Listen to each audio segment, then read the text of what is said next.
মার্কিন president Donald ট্রাম্পের ঘোষিত নতুন ভিসা নিষেধাজ্ঞা ঘিরে 2026 ফুটবল বিশ্বকাপ নিয়ে শঙ্কা তৈরি হয়। ফুটবল সমর্থকদের বড় একটি অংশ আশঙ্কা প্রকাশ করেন, ভিসা নিষেধাজ্ঞার কারণে তারা বিশ্বকাপ দেখতে যুক্তরাষ্ট্রে ঢুকতে বাধার মুখে পড়তে পারেন। তবে যুক্তরাষ্ট্রের সরকার বলেছে, এই সিদ্ধান্ত বিশ্বকাপে অংশ নিতে আসা খেলোয়াড়, সমর্থক ও সংশ্লিষ্টদের ক্ষেত্রে প্রযোজ্য হবে না।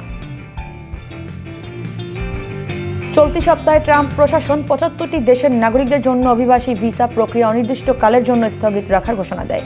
তবে মিরর প্রতিবেদন অনুযায়ী যুক্তরাষ্ট্রের পররাষ্ট্র দপ্তরের এক কর্মকর্তা জানিয়েছেন, ট্রাম্প প্রশাসনের ঘোষিত ভিসা স্থগিতাদেশ কেবল অভিবাসী ভিসার ক্ষেত্রে প্রযোজ্য। পর্যটক, ক্রীড়াবিদ, তাদের পরিবার এবং সংবাদ মাধ্যমের কর্মীদের জন্য যে অভিবাসী ভিসা দেওয়া হয় তা এই নিষেধাজ্ঞার আওতায় পড়বে না।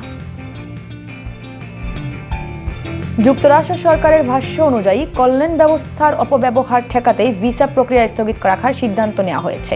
এর ফলে এসব দেশের নাগরিকরা আপাতত যুক্তরাষ্ট্রে অভিবাসী ভিসার জন্য আবেদন করতে পারবেন না। এই তালিকায় রয়েছে Brazil, Colombia, Morocco, Iran, Senegal, Ghana, মিশর, আইভরি কোস্ট সহ বেশ কিছু দেশ, যাদের অনেকেই এবারের ফিফা বিশ্বকাপে খেলার যোগ্যতা অর্জন করেছে। বিশ্বকাপে নিজের প্রিয় দলকে সমর্থন যোগাতে পারবে কিনা এ নিয়ে সংশয়ে ছিলেন ভক্তরা। তবে মানবাধিকার সংগঠনগুলো বলছে, ব্যাপক এই নীতিগত পরিবর্তনের ফলে যুক্তরাষ্ট্রের বিভিন্ন দূতাবাসে ভিসা প্রক্রিয়া ধীরগতির হতে পারে। তাদের আশঙ্কা, এতে অভিবাসী ভিসার আবেদন যাচাই প্রক্রিয়াও কঠোর ও দীর্ঘ হতে পারে। অ্যামনেস্টি ইন্টারন্যাশনাল যুক্তরাষ্ট্র শাখার এক কর্মকর্তা বলেন, এই সিদ্ধান্ত বিশ্বকাপের মতো বৈশ্বিক ক্রীড়া আয়োজনের ক্ষেত্রে অস্থাগত ও বৈরী পরিবেশ তৈরি করতে পারে।